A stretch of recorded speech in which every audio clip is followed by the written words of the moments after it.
ആൻഡോ ആൻ്റണി, അതുപോലെ അടൂർ പ്രകാശൻ, ഇപ്പോഴത്തെ UDF convener, MP, സോണിയാഗാന്ധിയെ പല പ്രാവശ്യം കാണാൻ പോയിട്ടുണ്ട്. ഇന്നിപ്പോഴും ചോദ്യം ചെയ്തപ്പോൾ ഉണ്ണികൃഷ്ണൻ പോറ്റി കോൺഗ്രസിൻ്റെ സ്വാധീനത്തിലാണ് ഞങ്ങൾക്ക് സോണിയാഗാന്ധിയെ കാണാൻ സാധിച്ചത് എന്ന് ചൂണ്ടിക്കാണിച്ചിട്ടുണ്ട്. എന്തായിരുന്നു അതിൻ്റെ ഉന്നം എന്ന് ഇന്നും പറഞ്ഞിട്ടില്ല. പ്രയാർ ഗോപാലകൃഷ്ണൻ മാത്രമേ മരിച്ചു പോയിട്ടുള്ളൂ. ബാക്കി ഉണ്ണികൃഷ്ണൻ പോറ്റിയുണ്ട്, ഗോവർദ്ധനുണ്ട്. ഈ പറയുന്ന 2 കോൺഗ്രസ് നേതാക്കന്മാരുണ്ട്. എന്താണെന്ന് വ്യക്തമായിട്ടില്ല. ഇപ്പോൾ ചോദ്യം ചെയ്യലിൻ്റെ ഭാഗമായിട്ട് വ്യക്തമാകുമോ എന്നുള്ളത് ഇപ്പം നമുക്ക് പറയാൻ സാധിക്കുന്നതല്ല. മാത്രമല്ല, കേരളത്തിലും കേരളത്തിന് വെളിയിലും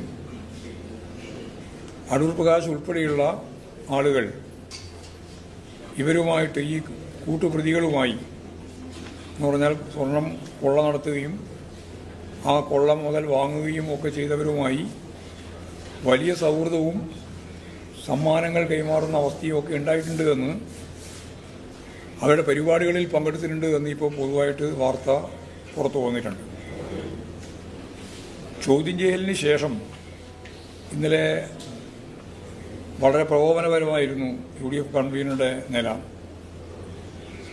അടൂർ പ്രകാശ് ഇന്നലെ രാഷ്ട്രീയ പ്രേരിതമാണോ എന്ന് ചോദിച്ചപ്പോൾ പ്രതികരിക്കാൻ തയ്യാറായിട്ടില്ല.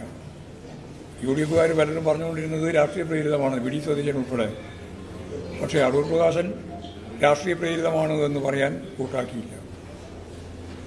മാത്രമല്ല, ഇന്നലെ അദ്ദേഹത്തിൻ്റെ ഒരു നിലപാട് റിപ്പോർട്ടർ TVയെ ഞാൻ പൂട്ടിക്കുമെന്നാണ്. ഞങ്ങൾ അധികാരത്തിൽ വന്നാൽ പൂട്ടിയത്. അപ്പോൾ അജണ്ട മനസ്സിലായല്ലോ. വിമർശനാത്മകമായ എന്തെങ്കിലും കാര്യങ്ങൾ പറയുന്നവരെല്ലാം പൂട്ടിക്കുക. എന്തിൻ്റെ സ്വാതന്ത്ര്യത്തെ പറ്റിയാണ് ഇവരെല്ലാം പ്രസംഗിച്ചുകൊണ്ടിരിക്കുന്നത്? അപ്പോൾ അതിന്നലെ അടൂർ പ്രകാശൻ തന്നെ വളരെ വ്യക്തമായിട്ട് പറഞ്ഞിരിക്കുകയാണ്. വേറൊരു പ്രധാനപ്പെട്ട വെളിപ്പെടുത്തൽ ഇപ്രാവശ്യം വന്നിട്ടുള്ളത്, ഇതിൻ്റെ തന്നെ പ്രതികൾ, ഇവരൊക്കെ ആയിട്ടുള്ള പ്രതികളാണ് ഇതെല്ലാം. ഈ സ്വർണ്ണ കൊള്ളയുമായിട്ട് ബന്ധപ്പെട്ട കേസിൻ്റെ അന്വേഷണ പരിധിയിലുള്ളവരാണ് പലരും. അതിലുള്ള ഒരു അന്വേഷണത്തിൻ്റെ ഭാഗമായിട്ട് ചോദ്യം ചെയ്യപ്പെട്ട ഒരാൾ രാജു വെളിപ്പെടുത്തിയ പ്രധാനപ്പെട്ട ഒരു കാര്യം, പാർലമെൻറ്റ് തിരഞ്ഞെടുപ്പിൻ്റെ ഭാഗമായിട്ട് 2 കോടി ഉറുപ്പിക എന്നോട് കടം വാങ്ങിയിട്ടുണ്ട് എന്നാണ്. സ്വാഭാവികമായിട്ടും ആൻഡോ ആൻ്റണി ഒരു MP ആണ്. ഇന്ത്യൻ ഭരണഘടനാപരമായിട്ടുള്ള പണ ഇടപാട് സംബന്ധിച്ച് ഇപ്പോൾ 2 കോടി എങ്ങനെയാണ് വാങ്ങുക? അക്കൗണ്ടിലാണോ അത് ട്രാൻസ്ഫർ ചെയ്തിട്ടുള്ളത്? ഒരാളോട് വാങ്ങാൻ പറ്റുന്ന പണം എത്രയാണെന്ന് കണക്കുണ്ട്.